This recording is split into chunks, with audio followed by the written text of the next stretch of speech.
Israel's founders were international bankers who created their own state after World War II. And on 11/22/1947, according to John Loftus, Nelson Rockefeller was blackmailed by Reuven Shiloah, founder of the Mossad, on behalf of David Ben-Gurion, who used Rockefeller family funding of Nazis to excise Nelson's control of Latin American votes. Speaking of gaps in logic, I've heard about the gaps, but I've never been there. We have one clip of Douglas Murray with Joe Rogan. I thought, after like 2 hours of talking about Daryl Cooper and he's not even there and directing the conversation, I thought I had heard enough of that interview. And then I just let it play. I was doing something. I was like in the garage and I heard Douglas Murray start to set it up. I was like, oh, he's going to talk some smack. And then he did. And I was like, oh, thank you for like saying that at the end, because it made all that listening experience of his drivel like worth it, because now I have an opportunity.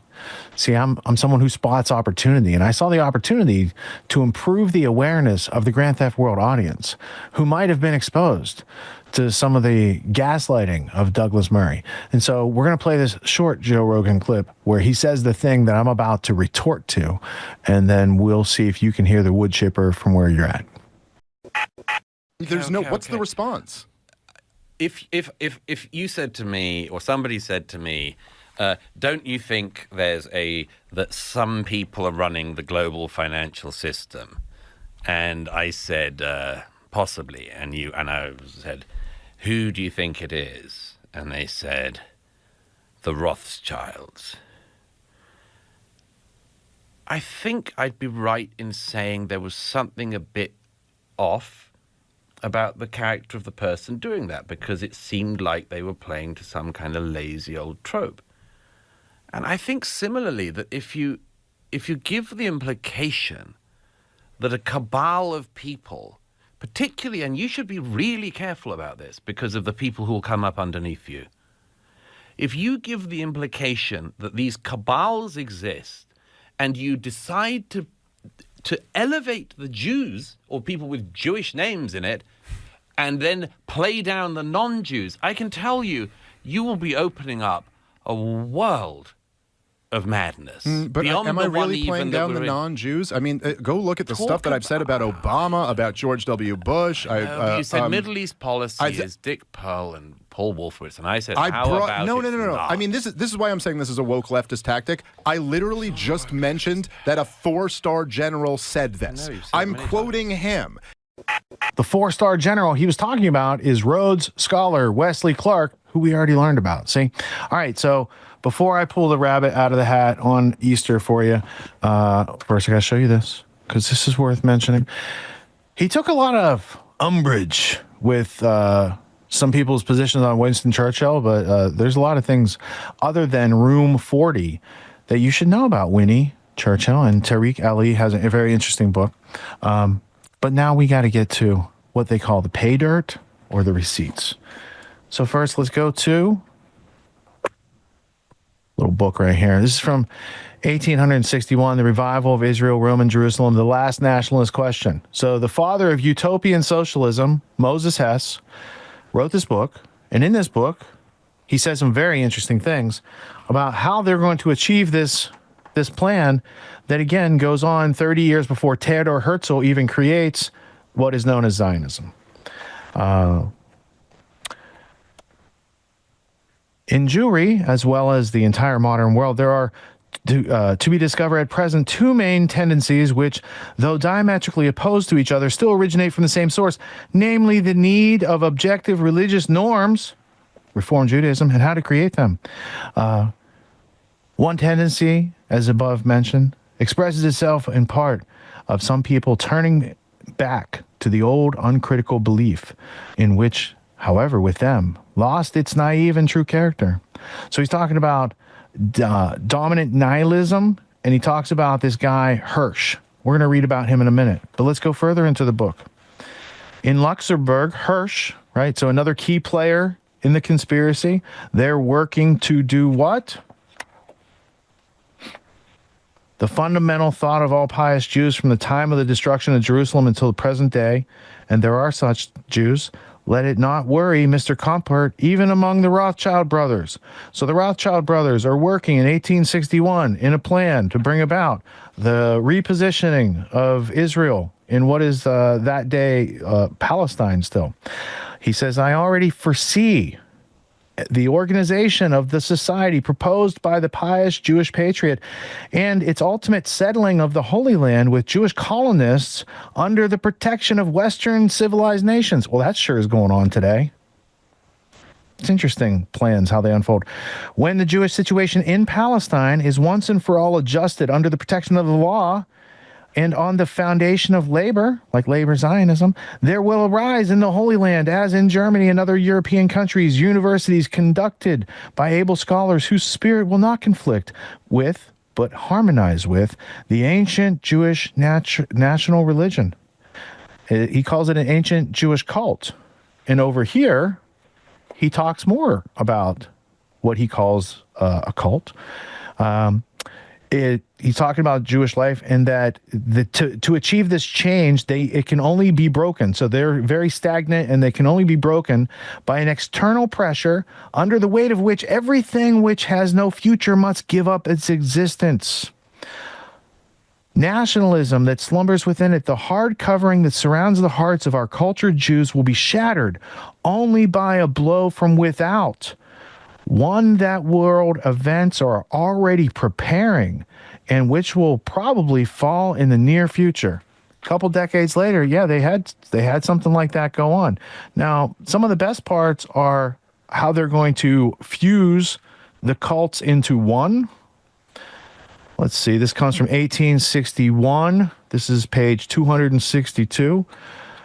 The president, Lyons, opened the meeting and declared its purpose to be, quote, to enable the Jews to acquire the land on Mount Zion, on which houses for the accommodation of Jewish pilgrims should be built, and that this may serve as the first step toward a Jewish settlement in Palestine, which I'm going to show you who funded a couple decades later. So this is an idea, this is a book that's put out there. To which nation should the Holy Land fall as an inheritance? No one should inherit it but the Jews, who will thus come into their own patrimony. Keep in mind, this guy's a utopian socialist atheist. He's not Orthodox Jewish. Who will thus come into their own patrimony, the land in which their ancestors had acquired with the assistance of God. But these people were from Eastern Europe and really don't have any relationship back to the 12 tribes of Israel. So if we go into the middle of this book, now that we kind of see what it's all about, there are some names named throughout the book, and also how they're going to use Freemasonry to infiltrate the lifestyle of people in Europe. But first I have to find that one specific reference in a book that has many, many references in it. All right, so I will find the Freemason, because he talks about fusing all the Freemason cults, infiltrating Freemasonry lodges, and he names who does it. So anyway, this is an artifact of evidence. It's written in 1861. See, originally published, 1862. There, I at least fact check myself so Douglas Murray doesn't have to do that for him. And I will find this reference if Paul gives me a second of airtime coverage. Oh, Freemasons, Hirsch. Mm-hmm. That's in this chapter. 25. It's like layers within layers, right? These different secret societies, because once people catch on to one, then they can just transfer the scheme to another one. And that way it's like a Russian doll of nestled. Okay, so I got it. I didn't have, so it's a longer quote, and that's why I couldn't find it. All right, so he's talking about Rabbi Hirsch, and they want to take over these Freemasonic lodges. So, and perhaps there will never be any cleavage from the lines of reform and orthodoxy. See, we just heard the argument that it was from Rabbi Schneerson that reform caused the Holocaust. That was like an hour ago. If you have a long enough attention span to remember that conversation, you would know why this is substantial. And is not free from the traces of a tendency which strives after a fusion of all historical cults into one, rebuilding the Temple of Jerusalem. I mean, this is 1861. Is this guy a prophet, or did they have a business plan to execute these things over a period of time, and they've been very focused? More reasonable. So he's like, there's different ways to do it, but here's more reasonable. More reasonable are the attempts of those fusionists who, like my friend Hirsch of Luxembourg, are utilizing Freemasonry as a means to amalgamate all the historical cults into one. Huh, that's interesting. Let's read some more. Hirsch developed the idea of fusion so thoroughly in his excellent lectures, which he delivered at the Luxembourg Lodge and later published under the title Humanity as a Religion, that according to him, the matter may be considered closed. So they're talking about some very interesting things coming out of Europe at a time when, I mean, this is right after 1848, when there's a big exodus of Jews out of Europe who moved to the United States. But mark you, from these real or imaginary benefits which Jews and dispersion confer upon the world, none will be diminished, even after the restoration of the Jewish state. For just as at the time of the return of the Babylonian exile, which we also just heard about, not all the Jews settled in Palestine. Hear that? Some did, but Palestinians lived in Palestine too. But the majority remained in the lands of exile, where there had been Jewish settlements since the dispersion of Israel and Judah. So this is, again, mingling with what we had already learned earlier this evening. So there is a point to their plan, and they have written it down. If you have, as the Masons say, right, eyes to see and ears to hear? Or does that mean about like reading their symbols like in Kipling's The Man Who Would Be King? Speaking of men who would be king, let's now go to address the, what do you call it? A lazy old trope? A lazy trope? What's the word? What's the verbiage you used on it? It's a lazy old trope. Lazy old trope.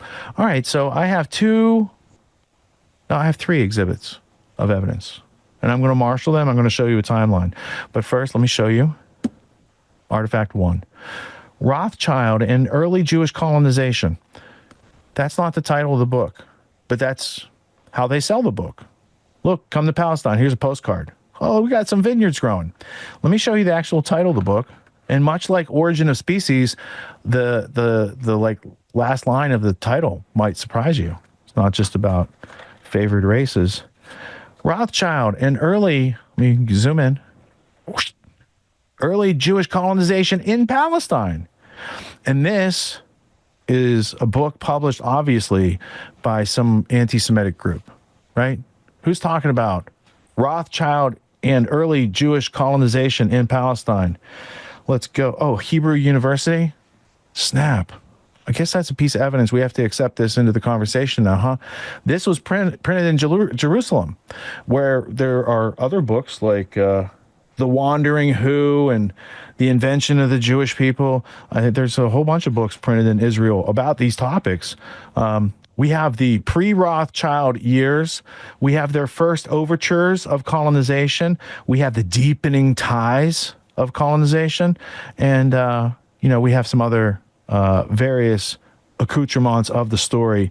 We also have the Jewish colonies in 1890, the Mark of the Baron. So if Israel was created in 1947 and these things were going on in the 1800s, I'd say these things probably influenced the things that happened later.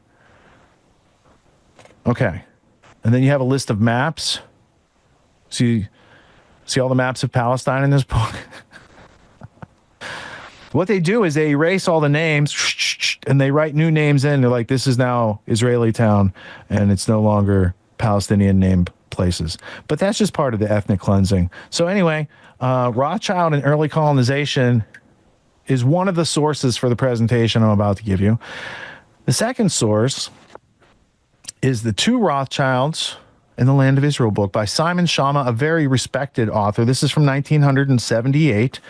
This is the Baron Rothschild of France. This is Edmund Rothschild. I have his biography upstairs. I didn't want to bring all the Rothschild books down here because it would create like a stack this high on the desk, and they're very fragile and very valuable because even people like Douglas Murray can't afford to read them, apparently. So this 1978 book, published in hard copy in Great Britain, it is very expensive. If you were to go to Amazon these days and buy, I think, either of these two books, they are much, much more than the listed price on the back, which at the time was, I don't know, it's not listed on this one. These were like $20 at one point. Now they're like $200. These are also, if you had gotten in early, these would be investments, or they're just more signs that your money depreciates a lot. And then I do have one other artifact, but first, I got to press this magic button because on the left, we have an artifact of history which exists and must be entered into the record if we're going to speak about these topics, even though we've never been there. This is from November 28th, 1829. Jerusalem's purchased by Rothschilds. Jerusalem purchased by Rothschilds is a claim. I'm not stating that it's true, but it is an artifact of evidence. This is a claim made in an American newspaper in 1829, a full 118 years before the State of Israel exists, and the people involved with creating the State of Israel are named in this claim. So maybe they tried to deal with the Turkish Sultan, and maybe he cut a deal, maybe he didn't, maybe they bought a little land and not all of it. I don't know. I'm not making those claims. I'm also not claiming that this international banking dynasty controls the world. I am arguing that they exist, that their influence in history is substantial enough to be understood and not poo-pooed like it's something trivial. Whereas if you wanted something trivial, you could just get Douglas Murray's new book. Now, on the right-hand side, you've got a very, very Cheshire cat grinny little guy from Philadelphia called Bibi Netanyahu. And right next to him, you have someone called Lord Rothschild. Well, Lord Rothschild's relative he wrote the first draft of what became the Balfour Declaration, to which he was also the recipient. So he wrote a note to the empire saying, here's what I want. The empire wrote a note back saying, here's what we're giving you. It's a receipt for a transaction. Now, these two are very chummy, and they're looking at the original copy of the Balfour Declaration, which is in probably Lord Rothschild's mansion that he gave to the British government to have the taxpayers pay for the maintenance and upkeep, because that's what smart rich people do over there. All right, so that is the beginning of the end of Douglas Murray's accusation regarding the Rothschild family. Now, I do have a little format spacing issue here, but we're going to get around that. It was just because I think this one title was too long, and when I transitioned it into slide mode, it just overlapped. So we're going to go through this. Rothschilds and the colonization of Palestine, based on the works Two Rothschilds and a Land of Israel by Simon Schama in 1978. Rothschild and early colonization of Palestine by Rand Aronson. And let's get the date on that real quick so we can be Dave Emery accurate. It is copyright 2000 by the Hebrew University Magnus Press, Jerusalem, published in Israel. The Rothschild family played a major role in the Jewish colonization of Palestine. Their involvement began in the 1880s and spanned into the 20th century. But they don't teach about that at Oxford, where they have Rothschild scholarships masked in the name of Cecil Rhodes. Two main figures we're talking about are Edmond de Rothschild of France, that would be the Picot, and Lionel Walter Rothschild of UK, that would be the Sykes of the Sykes-Picot line that created all this mischief over in the Middle East for the past 100+ years. Simon Schama, key events from Two Rothschilds in the Land of Israel. In 1882, Edmond de Rothschild begins supporting Jewish settlements in Palestine, a place people will try to gaslight you and tell you never existed. If it never existed, why did they have to set up all this funding and colonization? In 1891, land purchases near Safed for agricultural development, making some vineyards in the desert. Nice idea. 1899, they transfer colonies and 15 million francs to Jewish Colonization Association. So they got a front company now for the endeavor. Simon Schama, Pica in Balfour. What is Pica? You're about to find out. 1917, British Lord Rothschild, Lionel Walter, receives the Balfour Declaration. It's a receipt for land in Palestine that the British don't own, but they're going to sign away to a Zionist organization. 1924, they established the Palestine Jewish Colonization Association, that's PICA. PICA aids rebuilding colonies like Ma'an Michael. And in 1957, James de Rothschild writes to Ben-Gurion family on the 75-year legacy. So Ben-Gurion, who's the founder of Israel, he's the first prime minister, he's backed by James de Rothschild, who funds the Knesset, which is their Capitol building. So to say that the Rothschilds don't have anything to do with establishing Israel is to deny the actual history and artifacts that are readily available to literate people in the English-speaking language. Now, let's look at Rand Aronson's book, his early colonization, and let's compare notes. He states from 1882 to 1883, Rothschild's initial involvement post-Eastern European pogrom starts. So he uses the case that there were people being mean to these people in Europe, so they had to move to Palestine, even though there's a pre-existing plan from the 1860s that states that they're going to go jack Palestine and they had to take over Freemasonic societies to get the Westerners to buy into that plan. 1883 to 1887, they send experts and agents to manage the agricultural colonies, which were kind of like, they call it kibbutzing, I think, which is a familiar term to people at kibbutz. People go over there still to do farming. Back then, it's like Lord Rothschild has some land and he sends some people from Europe who are not experienced farmers and sets them up for, in many cases, failure. But Lord Rothschild can afford many failures to find his successful model. Meanwhile, these poor people who moved early from Europe for this ideal dream find that they have infertile fields that they can't grow in.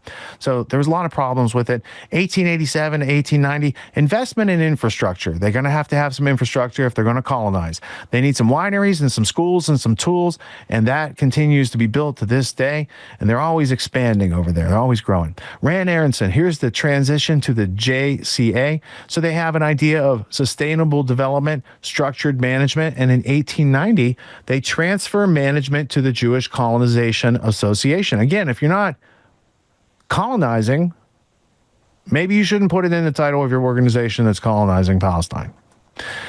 Comparing the branches, we have Edmund de Rothschild. He's the direct philanthropic funding and colony development. He's the French branch. And the British branch is Lionel Walter. He had political influence, and he was the recipient of the Balfour Declaration. Both branches were instrumental in long-term Zionist infrastructure. But if you've never been there, I suppose you should know that, because, why would you want to go there if you didn't know why it was founded in the first place? Maybe you're into that. Conclusion and legacy. Let's look at the bright side. From charity to nation building, Rothschild involvement spanned from charity all the way up through creating a country for international bankers. But they can have a whole bunch of other people go populate it, do all the work while they reap the benefits. It's not much different than what they've set up other places. Institutional foundations. There were key institutions rooted through Rothschild endeavors in all the early efforts. They put in the infrastructure. They had James and Dorothy Rothschild financing the Knesset, that's Israel's Capitol building. Baron Rothschild has his burial site in Israel. And currency recognition, they even put him on the shekel. And it's not just a commemorative coin, but we'll see about that in a second. Israel's founders were international bankers who created their own state after World War II. And on 11/22/1947, according to John Loftus, Nelson Rockefeller was blackmailed by Reuven Shalowa, founder of the Mossad, on behalf of David Ben-Gurion, who used Rockefeller family funding of Nazis to excise Nelson's control of Latin American votes. You can find that in the book The Witness Tree by Brendan Howley and John Loftus, not printed in America and not widely available, though I do happen to have a copy, and you can use Clip Genie. So gtw.clipgenie.com, search The Witness Tree, and you can hear all about it, because it's hard to read about it when they won't sell you the book or print it in the United States. It's almost like a form of censorship. Now, last but not least, some of you might need dessert, so we need this full book cam here. And look, that's Baron Edmund de Rothschild. And it's some sort of currency where they write backwards, and it looks like the stuff that they write in the Bible, original Torah type writing script. And then on the back, well, they have a whole lot of details you can learn all about the 500 shekel note published by the country of Israel. But they got some agricultural spoils there. Those are called grapes. They're famous for their vineyards in France. They tried to do it over there, but vineyard didn't work out, but the country did. So I think they call that a success. And that's just a little artifact of history that you're not supposed to know about, especially if you've never been there. With all that being said, Paul, does that leave you with any questions, or was I comprehensive enough to even make it through to an Oxford scholar? It all made sense to me, especially with the dates and the order of time. But the only thing that negates the entire argument is, have you been there? You've never been. Never been. I imagine that books kind of exist to take us to places we've never been, so that we might imagine the storyline of what has actually happened. And that's like the point of history books, right? So that you don't have to go to every place, because we also can't travel through time, right? I've never been. That's the next story, is Trump with the time machine, not to be compared to Trump of the Baron Trump and the last president saga and John G. Trump handling Tesla technology. We're not supposed to, I don't know. Was there something to that? I thought it was like not, but then he's talking about maybe time travel. I don't know. Where'd the Bible come from? Dude got it from, he was Burning Bush, and then he got 304,805 characters with no spaces, no vowels. Really? Did anyone say really after they heard that? Really? You went up in the mountain, burning bush, 304,805 characters, no spaces, no vowels. Really? Oh, interesting. If you had to send information back in time, and you couldn't send people, right? But you could send information, you could send a signal, right? Would it be a signal that helps your group rise above all the other groups as a function of that story in that signal? It's interesting, because the Bible code got me thinking. First, I thought there was something to it. And then for like 20 years, I thought there was nothing to it. But there does seem to be, there's a prediction of them whacking their own prime minister. And it's got Israeli propaganda about Osama bin Laden and he will attack and a whole bunch of nonsense like that, right? So when it's like, when you see things encoded in a document that's been preserved over a long period of time, and those codings reflect a propagandized view that you can see clearer and clearer as you get closer to the people who sent the message in the first place, and then they say stuff like, time travel is existing, and, I've always argued, if it exists in the future, then you're probably, within its purview at any given time in history. So even if it doesn't exist right now, what if in 2063 Raytheon's got that time machine cranking? And what if they're really blackmailed still at that point? Who's in control of that, right? I don't know. Dangerous questions, answers that you can't have in the present. They must be kept in the future. Just like everything at Area 51. There's people alive today. They don't know what's in there. They've never looked. There's a whole bunch of rooms with locked up stuff. It's like, it's a time machine. It's like a time capsule for them preserving stuff from back then to whoever has it in the future. And we're just in the middle. But we have agency and consciousness in the middle. And those can't be calculated by algorithms just quite yet. And I know that because ChatGPT can't write comedy. I heard Rogan talking about it with Tim Dillon. Because they don't have anyone funny writing algorithms over there. And if you were funny, why would you give the algorithm away? It's like a unique good quality. You can make a living with it, I heard. Or I've seen. But I've never been, if you know what I mean. All right, enough taking the piss, as they say over there at Oxford. Jay Gatsby went to Oxford. Oh, really? How quaint. How quaint, old chap. Look at us trying to emulate the empire. We just don't have the natural snootiness. I hope Martin's not watching right now, because he'd be like, dude, your accent is so off. He's like, it's not even a real accent. There's not even a place over here that talks like that. That's probably what he's thinking. He's from Nottingham, so that's always fun to talk about, because Robin Hood and all. I think we just can call them faux posh accents, and like the upper crust Rothschilds of sorts. Yes. Yes, quite. Or like Thurston Howell, Lovey. You kind of have to talk like this. Yes, I was over there at the Wall Street with J.P. Morgan yesterday, and I traded him yachts, because he had an extra one, and our yacht is so last year. So they do stuff like that. Yeah, that's pretty good. That's like a leftover, like half British, half American sort of New England accent. Yeah. That's trying to do that. Eastern establishment, butthead. Equal intelligence levels, Beavis and Butthead, and those. It's funny because I can't aristocrats. See, there's a difference, right? You always need award for effort, right? Win or lose, it's like, come on, you made a good effort and made me laugh. So I appreciate the Bronze Star.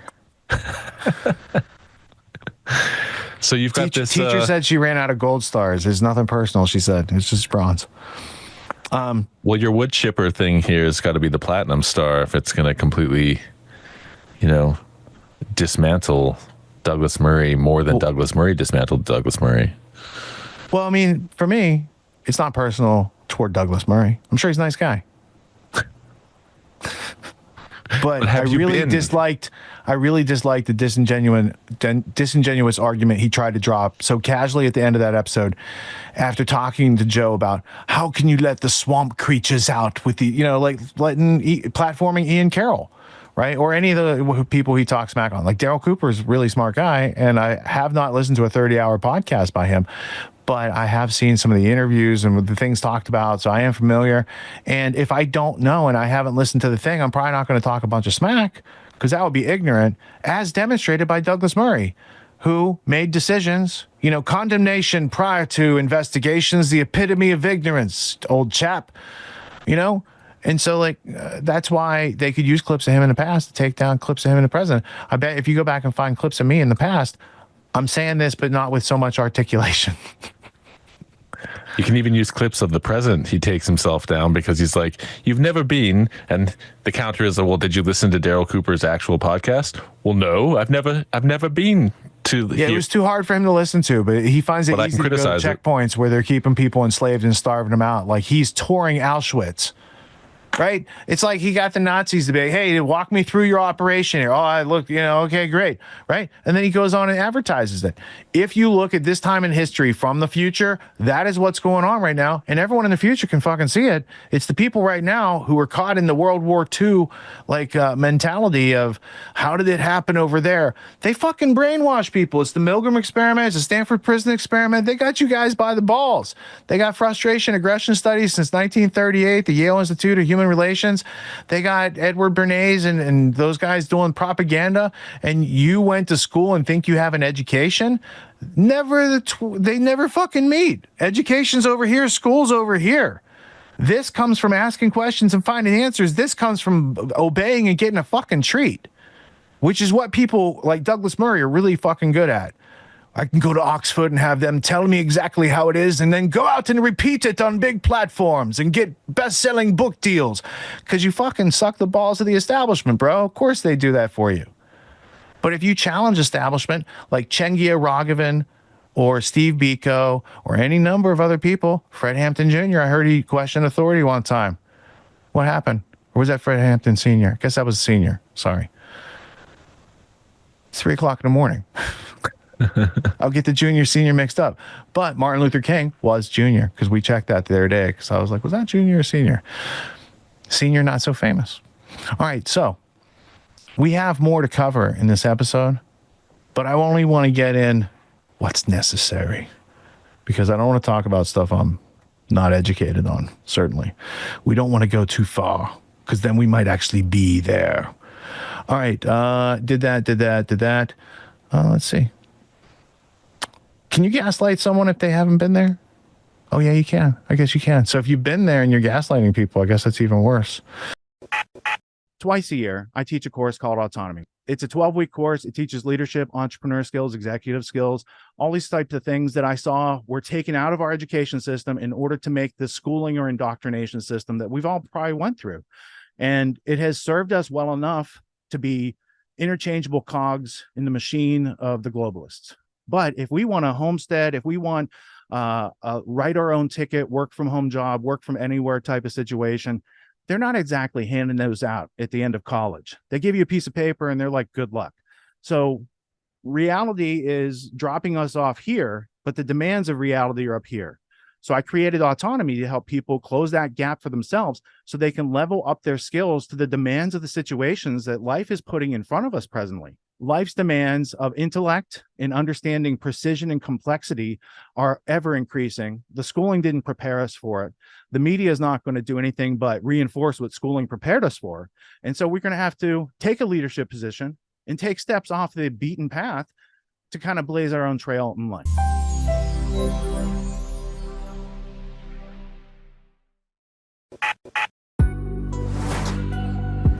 What makes the Grand Theft World podcast unique, invigorating, exciting, and informative? Most other podcasts out there are either doing straight up interviews or they're just covering the daily news. They're covering current events from the day they happened. And that is effective. It's useful. It's a great starting point. And then sometimes these current events change during the week past the first story. So we like to give it a little time. You have to wait till some of the dust settles on these stories in order to give them accurate coverage. And the other thing that's really missing in the media landscape is covering the articles that are coming out every day. That's great. That's necessary. But who's bringing in contextual history so that you can understand what has been going on for decades and decades to lead up to the machinations and actions that we see unfolding today? So what we do here on the podcast is we cover current events. Many of these things are censored, but we wait about a week. As a forensic historian, I focused mainly through my career on the history of globalism and collectivism and things that they call maybe the New World Order.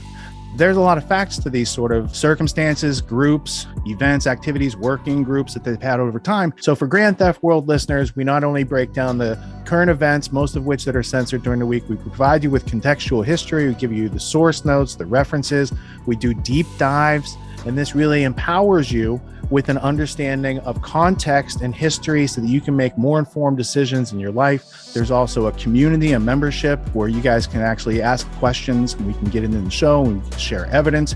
And there's a town hall weekly for Grand Theft World for those who listen to it and are interested in covering the stories that we don't get to during a 6-hour show. Listening to it an hour a day, you could easily consume the week's news, but you're going to have substance and meaning and context and understanding. And with that, you can make higher quality decisions in your life. So if you're interested in more quality in your life, go to grandtheftworld.com, click podcast at the top, and we'll see you there. Thank you. These allegations are false. This isn't Grand Theft Auto, folks. This isn't a video game. What are the most surprising things that you discovered once you started pulling on that thread? Who he was connected to, what institutions he was influential over, what events he participated in? Come on, man. What are we talking about? Come on, man. No. You don't have to think about it, dude. I got this quote because you said you didn't know much about Klaus Schwab. I made it my job to, as soon as this happened, I'm like, okay, this guy's their front man. Let me learn about the official history of the World Economic Forum. I got their 40-year history. I got every book that Klaus Schwab has written or ghostwritten. I went through those books. This is one of the most interesting passages. Come on, man. Come